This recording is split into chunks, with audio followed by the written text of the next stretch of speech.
Hello guys, मैं हूं मुस्तकीम अफसर और गॉड क्लासेस पर आप सभी का स्वागत करता हूं। देखिए, मैंने आपको जिस तरीके से मैंने काइंड्स ऑफ सेंटेंस बताए थे, कैसे assertive sentence, interrogative sentence, imperative sentence, objective sentence, उसके बाद एक्सक्लेमेटरी सेंटेंस और कंडीशनल सेंटेंस, मैंने जो जितने पीछे की पार्ट है सारे बता चुका हूं। मैं आज जो मैं बताने वाला हूं आपको, वो बताने वाला हूं कंडीशनल सेंटेंस यानी शर्त सूचक वाक्य। चलिए, तो बने रहिए मेरे साथ। एक बार इस वीडियो को शेयर कर दें और गॉड क्लासेस को यानी यूट्यूब चैनल को सब्सक्राइब कर लें, साथ में बेल आइकन को प्रेस कर दें, आने वाली नोटिफिकेशन आपको मिल जाए। चलिए, तो सीखते हैं कंडीशनल सेंटेंस।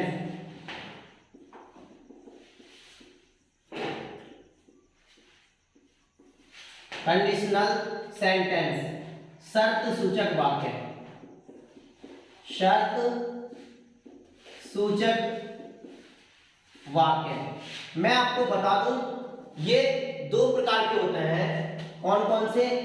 एक तो होता है यानी इफ क्लॉज, और नंबर 2 पर होता है मैन क्लॉज। अब देखिए, मैं आपको बताता हूं इफ क्लॉज। क्या बताता हूं? If clause. चलिए देखिए, नंबर 1 पर इफ क्लॉज, यहां इसके 3 भाग हैं। नंबर 1 हम कह सकते हैं इफ प्रेजेंट टेंस। नंबर 2 पर इफ पास्ट टेंस। नंबर 3 पर इफ कह सकते हैं ना पास्ट परफेक्ट टेंस।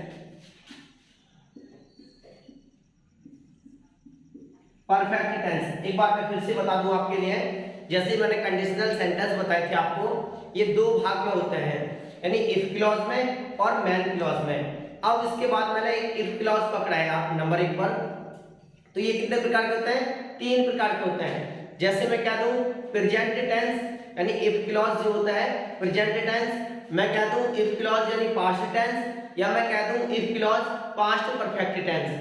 अब मैं देखिए, मैं आपको सबसे पहले प्रेजेंट इंडेफिनिट का यानी प्रेजेंट टेंस का एक फॉर्मूला बताता हूं, या फिर मैं एक टेंस बोल के बता रहा हूं, फिर उसके बाद में चलते हैं स्टेप बाय स्टेप के। मेरे साथ बने रहें, ज्यादा से ज्यादा इस वीडियो को शेयर करें, अपने साथियों को बताएं कि जो गॉर्डियन क्लासेस पर आपको इंग्लिश भी मिल रही है और मैथमेटिक्स की भी क्लास शुरू होने वाली है, साइंस भी होगी, शो नेक्स्ट टू गॉड, और आपको जीएस भी मिलेगी पर डे।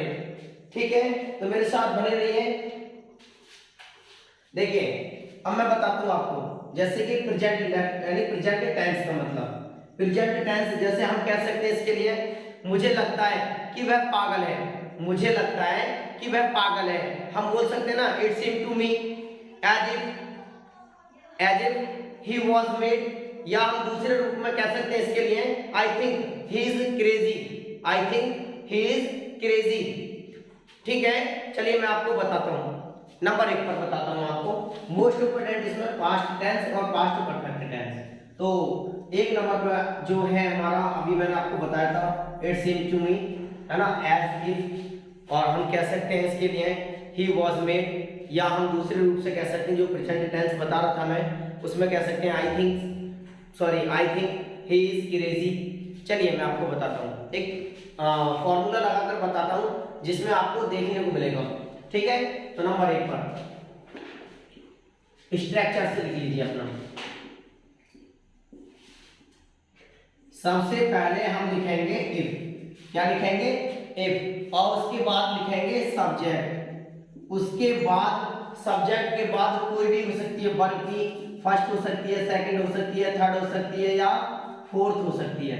फिर उसके बाद होगी अदर वर्ड यानी अन्य शब्द। उसके बाद हमारा फिर से दूसरी सब्जेक्ट है। क्या है? दूसरी सब्जेक्ट है। उसके बाद हमारी विल या बात शैल में होगी। उसके बाद हमने कहा, अब उसके बाद वर्ब की फर्स्ट फॉर्म होगी। क्या होगी? और अन्य शब्द होगा। चलिए, ऐसे आपको समझ में नहीं आएगी, मैं बताता हूं। अच्छा, ये जो आप बोल रहे हो गिनती क्या है सर, चलिए मैं बताता हूं आपको। जैसे 1 यानी first form, second form, third form, fourth form और फिफ्थ फॉर्म। कह सकते हैं ना गो, वेंट, है ना, गॉन, उसके बाद में गोइंग और गोज। तो ये तो उम्मीद कर रहा हूं आपकी समझ में आ रहा होगा। चलिए मैं आपको टेंस बताता हूं कैसे। यदि तुम पढ़ोगे तो तुम पास हो जाओगे। यदि तुम पढ़ोगे तो तुम पास हो जाओगे।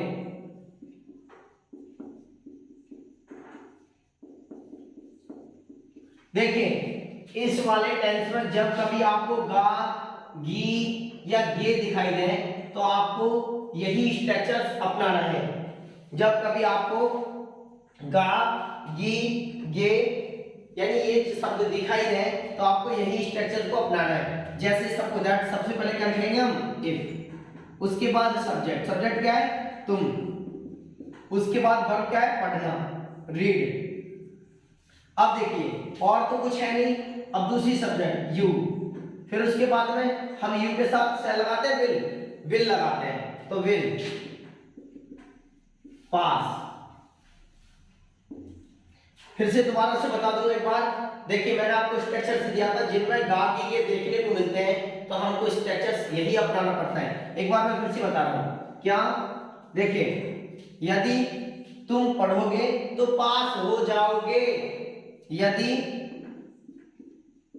तुम पढ़ोगे तो तुम पास हो जाओगे। अब यहां विशेषकर आप ध्यान दे रहे हैं। चलिए तो स्ट्रक्चर देखिए, सबसे पहले इफ। अच्छा जी, मैंने इफ के प्रयोग और भी बताए हैं, ठीक है, यदि, काश, अगर, ऐसे कुछ बताया मैंने। इफ, उसके बाद सब्जेक्ट यू, वर्ब क्या इसमें रीड, अन्य शब्द कुछ है नहीं। अब दूसरा रूप है हमारा सब्जेक्ट तो यू, फिर विल लगाएं या शैल, तो हमें विल की जरूरत है, विल, उसके बाद पास। उम्मीद कर रहा हूं आपकी समझ में आ रहा होगा। चलिए मैं और भी कहता हूं, यदि तुम घर जाओगे तो आम खाओगे। यदि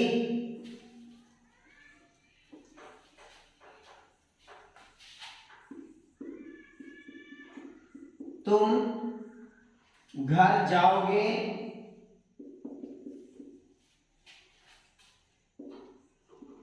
तो तुम आम खाओगे। आम खाओगे। तो देखिए सबसे पहले मैं कह सकता हूं ना इफ, उसके बाद यू, ठीक है, विल, हम कह सकते हैं if you go to house, go to house, उसके बाद दूसरी subject you will eat mango, eat the mango. देखिए अब मैं नंबर 2 पर और भी इसके स्ट्रक्चर्स हैं वो बताता हूं। जैसे हम कह सकते हैं दूसरा, तातीते देखने को मिलता है, तातीते देखने को मिलता है। मैं स्ट्रक्चर्स बता दूं आपके लिए, यहां पर स्ट्रक्चर से दे दूंगा, फिर उसके साथ में आपको फिर बताने का प्रयास करूंगा, ठीक है। कैसे वो देखिए, हमारा स्ट्रक्चर नंबर 2,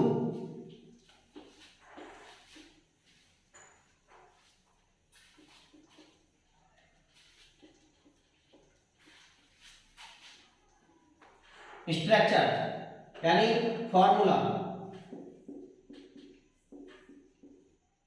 चलिए सबसे पहले हम इफ लिखेंगे, क्या लिखेंगे, इफ लिखेंगे, फिर उसके बाद सब्जेक्ट लिखेंगे, फिर B2 यानी वर्ब की सेकंड फॉर्म जो हम पास्ट में इस्तेमाल करते हैं, फिर उसके बाद अदर शब्द यानी अदर वर्ड, और उसके बाद हम कह सकते हैं दूसरा सब्जेक्ट जो होता है, दूसरा सब्जेक्ट होता है। अब हम यहां इसके साथ में क्या कहेंगे, वुड का प्रयोग करेंगे यानी वुड का। उसके बाद वर्ब की फर्स्ट फॉर्म होगी और हम इसके साथ में वर्ब की फर्स्ट फॉर्म अन्य शब्द होगा। क्या होगा, अन्य शब्द होगा। अब देखिए मैं आपको बता दूं, जब कभी ता, ती और ते शब्द देखने को मिले तो आपको ये स्ट्रक्चर अपनाना है। चलिए मैं कह सकता हूं, यदि तुम आगरा जाते तो ता यदि तुम आगरा जाते तो तुम ताजमहल देखते।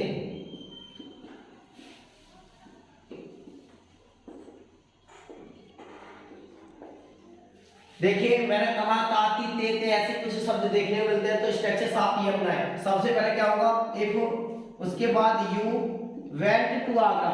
देखिए एक बात बता दूं मैं आपको, सब्जेक्ट के बाद इफ, बल्कि सेकंड फॉर्म का इस्तेमाल करना है इसमें, पास्ट इंडेफिनिट में बनाना है।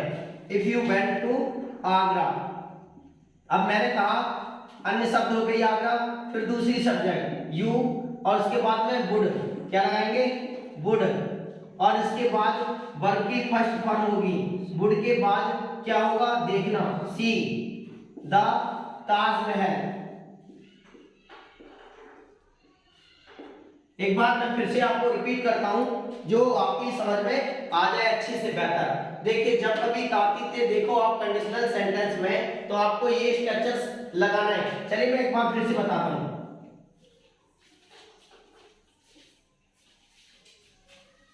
यदि तुम आगरा जाते तो तुम ताजमहल देखते।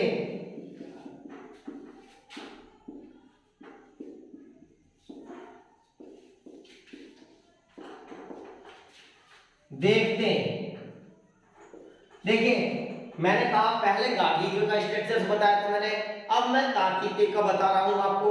तो देखिए कैसे बनाएंगे, सबसे पहले इफ, क्या लगाएंगे, इफ, उसके बाद सब्जेक्ट यू, सेकंड फॉर्म जाते की वेंट।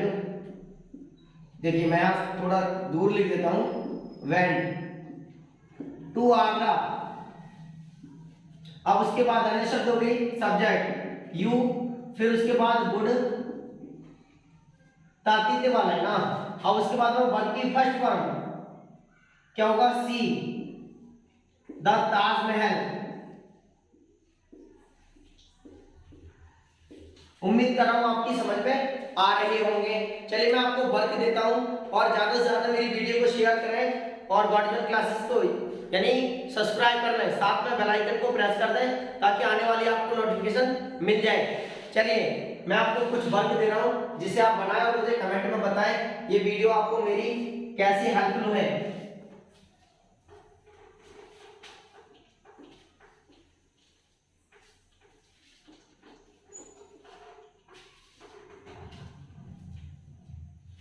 नंबर 1, यदि तुम स्कूल जाओगे तो अंग्रेजी पढ़ोगे, तो तुम शिक्षा पाओगे।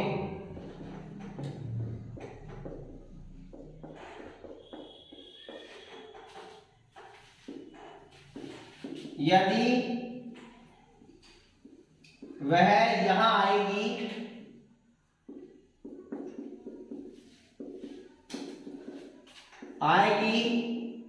तो वह अंग्रेजी पढ़ेगी।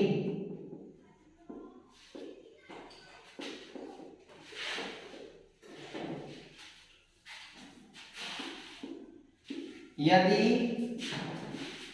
तुम कानपुर जाते, यदि तुम कानपुर जाते तो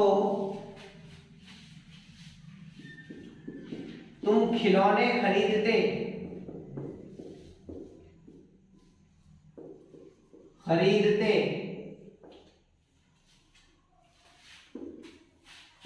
यदि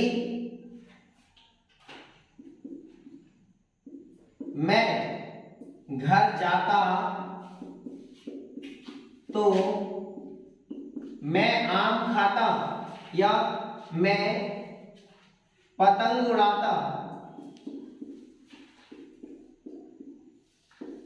देखिए मैंने आपको ये कुछ सेंटेंस दिए जिन्हें बनाए और कमेंट में बताएं मेरी वीडियो आपको कैसी लगी। Thank you so for watching this video.